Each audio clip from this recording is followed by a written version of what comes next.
সুপ্রভাত সুধী দর্শকবৃন্দ। শীতের বাগান শেষ হওয়ার আগেই শুরু করতে হবে গ্রীষ্মকালীন বাগান সাজানোর প্রস্তুতি। গ্রীষ্মের প্রখর দাবদাহে এক ঝলক চোখের আর মনের প্রশান্তি আপনাকে আপনার বাগানই এনে দেবে। চলুন, যারা গ্রীষ্মের বাগান সাজাতে যান, সে ছাদ বাগানই হোক, বেলকনি হোক বা প্রাঙ্গণই হোক, আজকের ভিডিও তাদের জন্য। বাগান সাজানোর জন্য 3 প্রকার প্রজাতির গাছ লাগিয়ে থাকে। এক প্রকার প্রজাতি হচ্ছে সেই সব গাছ যারা সারা বছর বেঁচে থাকে আর শীতের সময় চলে যায় ডরমেসিতে। এই সময় এই গাছগুলি থেকে কোনো প্রকার ফুল পাওয়া যায় না। আমাদের এইসব গাছগুলি দেখতে পাচ্ছেন নভেম্বর মাস নাগাদ কাটাই ছাঁটাই করে এক কোণে জড়ো করা আছে। এগুলো এবার এদের সঠিক পরিচর্যা করে প্রাণবন্ত করে তুলতে হবে ফুল পাওয়ার জন্য। এই প্রজাতির গাছগুলির নাম আর পরিচর্যায় আসার আগে দ্বিতীয় প্রকার প্রজাতি, যেটা হচ্ছে কন্দ বা বাল্ব থেকে আপনি তৈরি করতে পারবেন। আবার ফুল শেষ হয়ে যাওয়ার পরেও সেই কন্দ বা বাল্ব পরের বছরের জন্য আবার আপনি সংরক্ষণ করে রেখে দিতে পারবেন। আর 3 প্রকার প্রজাতি হচ্ছে গ্রীষ্মকালীন সিজনাল প্লান্ট, যেগুলো বীজ থেকে তৈরি করা যায়। সিজন শেষ হলে গাছও মারা যায়। আমাদের আজকের আলোচনা প্রথম 2 প্রজাতির গাছেদের নিয়ে।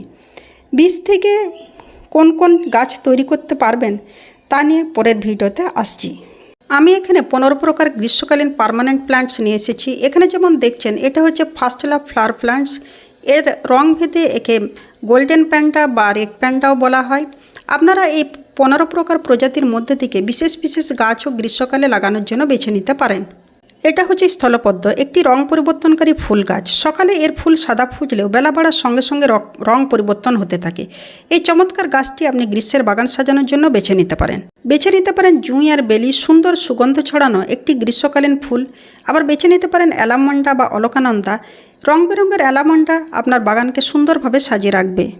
বেছে নিতে পারেন নাকচাপা, এমন একটি গাছ যা গ্রীষ্মের প্রখর দাবদাহে সবসময় মাথা উঁচু করে ফুল দিতে থাকে। আপনাদের বাগানে যদি হনুমানের উৎপাত না হয়ে থাকে, তাহলে কিন্তু আপনারা রং বেরঙের এই ফ্রুস ফুল গাছটি বেছে নিতে পারেন। এই ফ্রুস ফুল গাছের কচি পাতা প্রায়শই হনুমানে এসে খেয়ে যায়। আমাদের এই গাছগুলি এতদিন শীত ঘুমে ছিল, এবার এদের সঠিক পরিচর্যা করে ফুল পাওয়ার পালা। গ্রীষ্মকালীন বাগান সাজাতে এই গাছটির ভূমিকা অনন্য। গ্রীষ্মকালীন বাগান সাজানোর জন্য টেকোমা, যাকে চন্দ্রপ্রভা বা ঘণ্টা ফুলও বলা হয়, রাখতে পারেন। আকর্ষণীয় ফুলগুলির মধ্যে হচ্ছে ইয়েলো আর অরেঞ্জ, যে এই ফুল গাছটির ফুল টব ভর্তি হয়ে ফোটে, সুন্দরভাবে সাজিয়ে রাখে আপনার গ্রীষ্মকালীন ছাদ বাগান। আর হচ্ছে হাসনেহানা একটি সুন্দর সুগন্ধ ছড়ানো ফুল, সন্ধ্যার দিকে সুন্দর সুগন্ধে আপনার বাগান ভরিয়ে রাখবে। অবশ্যই সঙ্গে রাখতে পারেন গ্রীষ্মকালীন বাগান সাজানোর জন্য। গ্রীষ্মকালীন বাগান সাজানোর আরেকটি আকর্ষণীয় গাছ হচ্ছে অ্যাডেনিয়াম।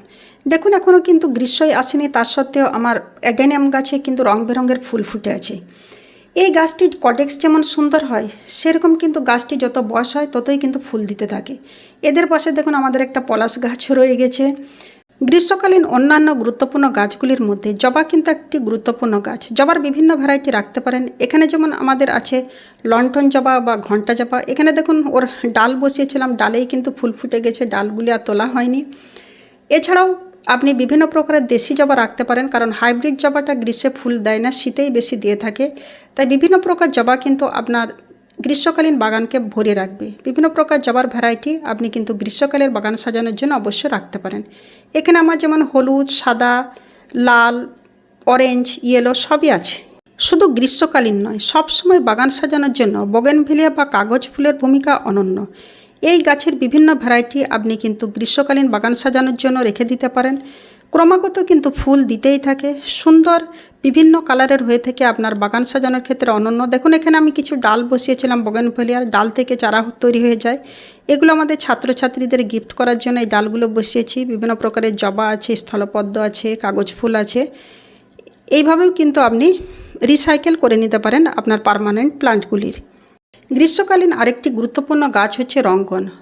রং বেরঙের রঙ্গন গ্রীষ্মকালীন ছাদ বাগান সাজাতে একটি অনন্য ভূমিকা পালন করে। বিভিন্ন রঙের রঙ্গন হয়ে থাকে। আপনি কিন্তু অবশ্যই গ্রীষ্মকালীন ছাদ বাগানের জন্য সাজানোর জন্য রঙ্গন রাখতে পারেন। নীল টগরই হোক বা চায়না টগর, গ্রীষ্মকালীন ছাদ বাগান সাজাতে বা যে কোনো বাগান সাজাতে এর ভূমিকা অনন্য। অবশ্য সবসময় কিন্তু ফুল দিতে থাকে। আপনারা কিন্তু বাগান সাজানোর জন্য টগর গাছ বেছে নিতে পারেন। গ্রীষ্মকালীন গাছ বসাতে গেলে আপনাকে কয়েকটা জিনিস মাথায় রাখতে হবে। এই গাছগুলি কিন্তু সবসময় রোদে থাকবে আর বর্ষাতেও কিন্তু এই গাছগুলো বাইরে থাকবে। তাই এর মাটি প্রস্তুতিটি বা কোন টব নির্বাচন করবেন সেটাও কিন্তু জানা জরুরি। এই জাতীয় গাছগুলি কিন্তু একটু বড় সাইজের পট দরকার হয়। মোটামুটি 8-10 ইঞ্চি সাইজের পট কিন্তু যথেষ্ট। 8-10 ইঞ্চি সাইজের পট, প্রথমে কিন্তু পটটির আপনাকে ড্রেনেজ সিস্টেমটা প্রস্তুত করে নিতে হবে। কখনোই যেন জল না আটকে যায় সেরকম কিন্তু আপনি ড্রেনেজ সিস্টেম রেডি করে নেবেন। এখানে যেমন আমি কিছু খোলাইন কুচি দিয়ে দিলাম ছিদ্রটায়, তারপরে কিছু পাথর কুচি দিয়ে দিচ্ছি। আপনারা শুকনো পাতা দিতে পারেন যেন জলটা কোনোভাবে, মাটিটা আটকে যেন জল কোনোভাবে আটকে না যায়, জলটা যেন সুষ্ঠুভাবে বেরিয়ে যায় সেই মতো কিন্তু আপনাকে দেখে নিতে হবে। এবার ড্রেনেজ সিস্টেমটা রেডি হওয়ার পরে কোন প্রকার মাটিতে বসাবেন, মোটামুটি বেলে দোআঁশ টাইপের মাটি 3 ভাগ নিয়ে নেবেন, তার সঙ্গে 1 ভাগ কম্পোস্ট সার। এর সঙ্গে 10 ইঞ্চি সাইজের পটে আপনি 1 টেবিল স্পুন করে হাড় গুঁড়ো, শিংকুচা, নিমখোল মিশিয়ে নিতে পারেন। তবে আপনার মাটি যদি ভালো হয়ে থাকে তাহলে কিন্তু এগুলো মেশাবার প্রয়োজন পড়ে না। আপনার মাটিটি কিন্তু কম্পোস্ট সারের মাটির মিশ্রণটাই কিন্তু গাছের যথেষ্ট। এবার চলুন দেখা যাক আপনি বাল্ব থেকে কি কি গাছ তৈরি করতে পারবেন। এই গাছগুলি যেমন হচ্ছে রেন লিলির বাল্বগুলি একটু ছোট হয়, খুব সুন্দর রং বেরঙের ফুল ফুটে থাকে। বর্ষাকালটা বটে, পুরো গ্রীষ্মকাল জুড়ে কিন্তু ফুল দেয়। এই বাল্বগুলো কিন্তু সেপারেট করে আপনি আলাদা আলাদা করে বসিয়ে দিতে পারেন এবং শীতকালে এই বাল্বগুলো কেটে নিয়ে আপনি কিন্তু এইভাবে রেখে দিতে পারেন। এটা যেমন হচ্ছে অ্যামারাস লিলির বাল্ব একটু মোটা হয়ে থাকে। এই বাল্বগুলো কিন্তু ফুলও একটু বড় হয়ে থাকে রেন লিলির তুলনায়। এই বাল্বগুলো কিন্তু আপনি সংরক্ষণ করে রেখে দিতে পারেন, আবার গ্রীষ্মের সময় মোটামুটি ফেব্রুয়ারি মাস করে বসিয়ে দিতে পারেন। রেন লিলি, অ্যামারাস লিলি ছাড়াও এখানে আপনি বাল্ব থেকে তৈরি করে নিতে পারেন যেমন রজনীগন্ধার এই যে বাল্বগুলি আমার গত বছর থেকে রাখা আছে, এগুলো এবার গ্রীষ্মের সময় মোটামুটি ফেব্রুয়ারি মাস করে বসালে কিন্তু সুন্দর আপনি গাছ তৈরি করে নিতে পারবেন। গ্রীষ্মকালীন গাছ হোক বা শীতকালীন, পার্মানেন্ট প্লান্ট হোক বা সিজনাল প্লান্ট, যে কোনো গাছে যে কোনো পরিচর্যা সম্পর্কিত বা সমস্যা সম্পর্কিত যে কোনো প্রশ্ন থাকলে করতে পারেন, আমি যথাযথ উত্তর দেওয়ার চেষ্টা করব। এই গাছ পরিচর্যায় আমি সুরাইয়া, আমার সঙ্গে আছে আমার হাজব্যান্ড ইসমাইল। আমাদের চ্যানেল সবুজে ঘেরা বনলতা যদি আপনার প্রয়োজনে মনে হয় সাবস্ক্রাইব করে নেবেন। ভিডিওটা ভালো লেগে থাকলে লাইক কমেন্ট করবেন। একটি গাছ অনেক প্রাণ, গাছ তৈরি করুন, ভালো থাকুন। চলুন এই পৃথিবীকে সবুজায়নের লক্ষ্যে আমরা সবাই একসঙ্গে হাত বাড়াই।